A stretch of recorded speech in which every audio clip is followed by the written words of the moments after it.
Dr. Shanae Simmons, commonly known as Dr. Shanae. I think that's just a little more personable, not the high-strung type.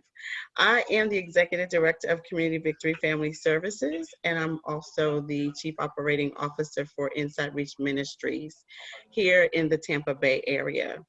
At Community Victory Family Services, we are a group mental health practice where we focus on making sure that quality services are available, accessible, and affordable in our local communities. Um, Inside Reach Ministries is a heart-filling vessel. It is an opportunity for my husband and I, Taiwan Simmons and I, to give back to the community where we recognize that sometimes needs in the area, in our communities, not just Tampa Bay, but community at large, there are often gaps. And so we use Inside Reach Ministries as a means to fill gaps in the community. It gives us a space to be creative and to use our resources in non-traditional ways. And so that's just a little bit about who I am. I'm a mom, a wife, a mentor, a supervisee, a minister. I could go on and on and on, but I don't think that's why we're here today. Well, first of all, this is an amazing honor to be considered a trailblazer for NAMI Pasco. I don't count that to be a light thing.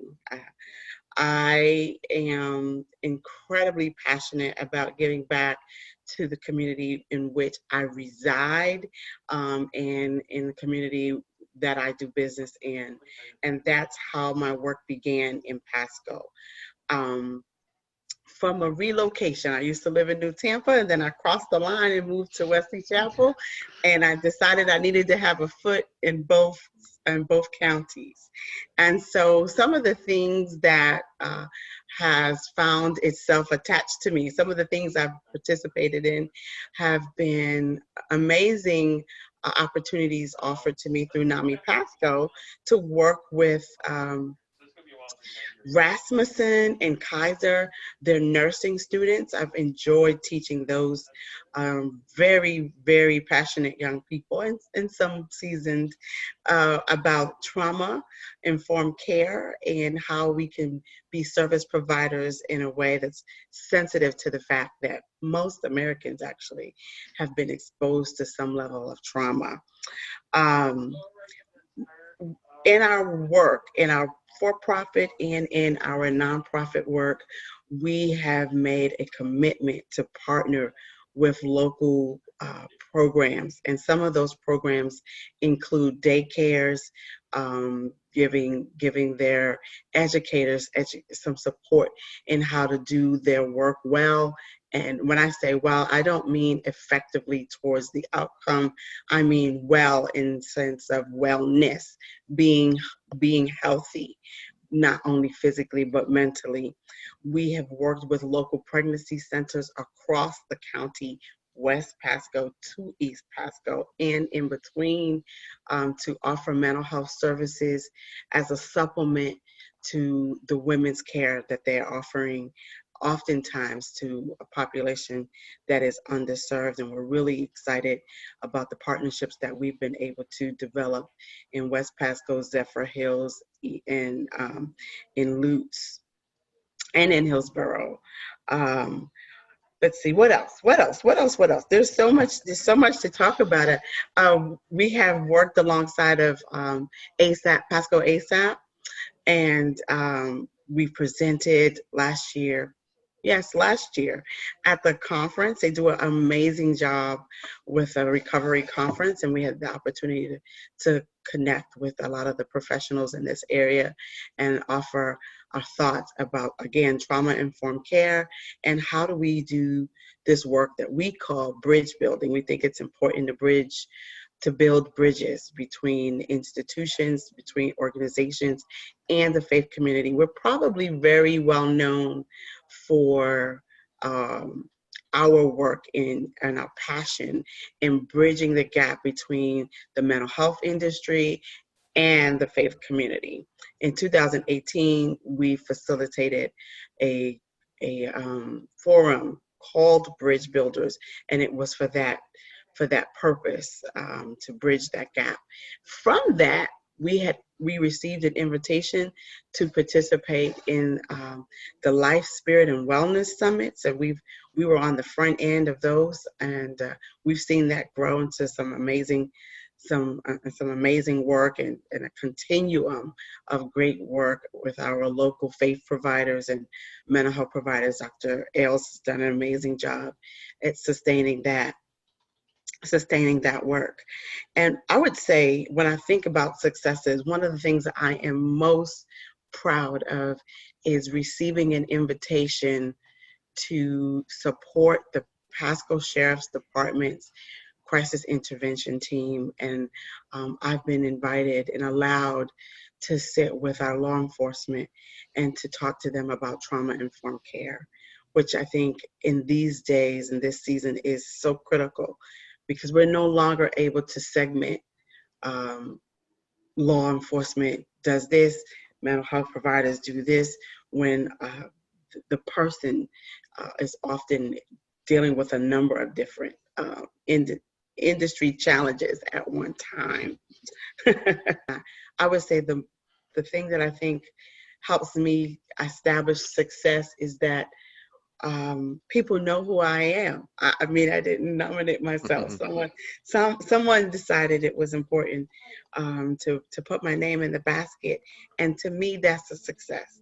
That I was invited into this platform, into this work, and that the work that I've done out of my heart has been identified as valuable and potentially worthy of being considered trailblazing. Good afternoon. My name is Dr. Stan Giannett. I'm the Executive Vice President and Chief Academic Officer and College Provost at Pasco Hernando State College. Well, thank you very much. I am deeply honored to have received the nomination to be a NAMI Trailblazer. As a clinical psychologist by training, an executive leader, an educator, an academician, a consultant, it is critically important for me to highlight how important the focus on mental health, the bashing, quashing of stereotypes, and the consciousness raising and enlightenment enhancing opportunity to connect with individuals, whether they're individuals who are just starting a career as students, or whether they're individuals who are struggling with the ravages of mental illness, or whether it's training individuals in healthcare professions to best navigate appropriately, professionally, ethically, with a medical humanity when they're working with individuals who are suffering.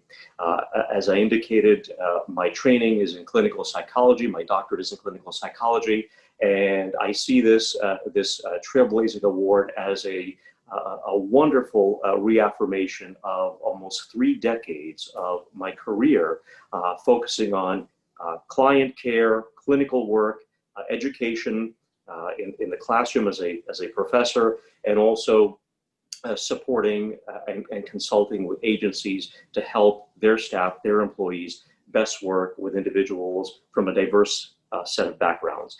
NAMI specific, I was very honored to years ago be a keynote speaker at the Out of the Shadows program in Pasco County, focus on the issues relevant to mental illness awareness and helping understand the effects, the devastating effects of how stereotypes, prejudicial stereotypes, explicit and implicit biases can affect how we navigate our interactions with individuals who are struggling.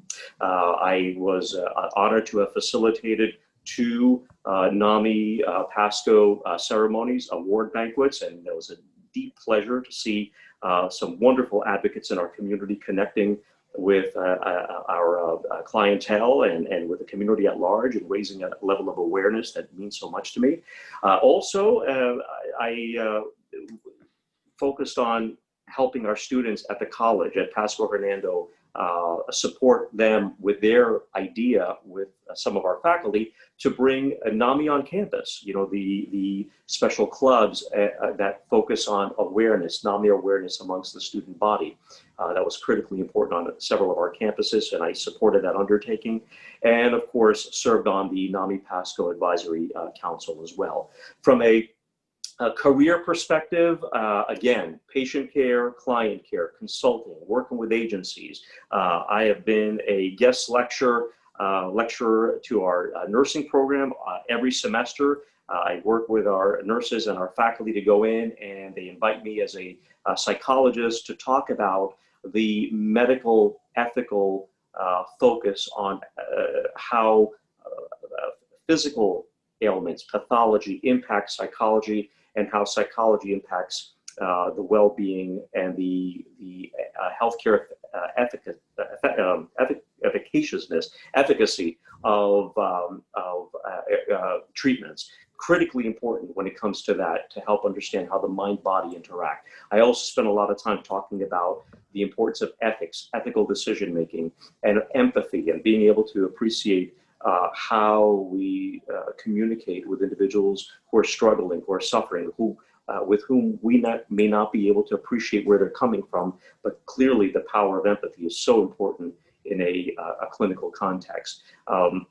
We have had also, I'm very proud of what we call the Community Awareness Series at Pasco Hernando State College. That was an important strategic initiative of mine when I was the provost of one campus and then provost of another campus, the North Campus, and the founding provost of the Porter Campus, respectively. Community awareness. We know our students struggle with a wide variety of psychosocial ills, and we know that those psychosocial ills definitely adversely affect their capability to do well, to succeed, to be retained, to reach their goals and their dreams.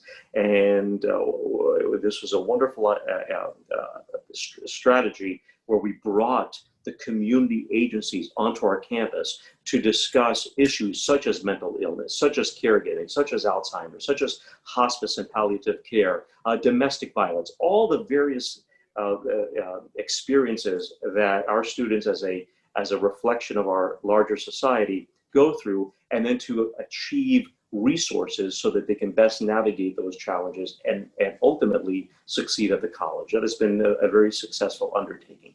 I've been very much involved in also training our law enforcement. I was formerly a consultant to the Hernando County Sheriff's Office, working with the crisis intervention team, the crisis response team, the hostage negotiation team, and even all the deputies and management, helping them understand the psychology of working with individuals who might be struggling with more of the mental illness side rather than the criminality side, and how to best approach those important, very stressful situations when they're out in the field. That was critically important to me to provide and give back to my community. On an annual basis, I spend an inordinate amount of time working with our students, not only providing student seminars and workshops on stress and success, but also individually when I interact with those students, when the student comes to me for mentoring and for guidance. We've had multiple opportunities to help salvage student growth and opportunity when they were struggling with issues that they believed were untenable, were totally hopeless, and it led to that level of helplessness, and they gave up. And rather than allowing that student to give up, I connected that student with resources that supported their growth. And there's nothing more enriching than seeing at the end a student who was at the precipice of leaving because of a psychological ailment, a difficulty, an interpersonal dynamic problem, financial difficulty, then to come back and say, this I have done, to cross the stage at graduation, earn their degree, and even years later ask for a letter of recommendation because they wanted to go into human services or psychology or into mental health field. Those are wonderful memories. Also, working with our staff. For years, I have trained our staff on how to help students who are struggling with a variety of matters that they might approach, not only faculty in the classroom, but also our student affairs team, and how they can advise students and work with students who might have difficulties with the throes of mental illness. I was honored in 2014 to have achieved and to have been bestowed the Distinguished Scholar and Fellow of the National Academies of Practice and a Fellow of the Psychology Academy. That's an award that is presented to individuals who have provided a longstanding and rich contributions to their field. So that was a deep honor for me. I was also honored by the Lions Club International as a Melvin Jones Fellow for enduring humanitarian service. I have authored 2 books on psychological topics focused on helping individuals who are struggling, helping them navigate appropriately through grief and also through devastating relationships. And of course, have authored numerous peer-reviewed articles relevant to this. My whole focus in my, again, 30 years from teaching psychology to helping treat individuals who were suffering from mental illness has always been focused on advocacy, trying to do our best to enlighten again and to bring a sense of parity when we look at mental illness and compare it to medical illness, and the whole focus on the prejudices, the stereotypes that are triggered by that, and how that adversely affects individuals' ability to grow when they're struggling. Critically important to raise that level of advocacy and to help individuals understand illness of the mind, illness of the and illness of the body, and how the way we treat individuals who are struggling with both should be clearly equitable. And if we can achieve that accomplishment as a society, there is nothing that we can achieve when it comes to conquering the devastation that mental illness can cause. So once again, I'm deeply honored, deeply humbled to NAMI Pasco, the board, for this incredible nomination. Appreciate the opportunity to be among the nominees as a trailblazer, and again, much gratitude and appreciate all the work that you all do significantly in our society, both on a micro and a macro level, to achieve the goals and the vision and the mission of NAMI. Thank you.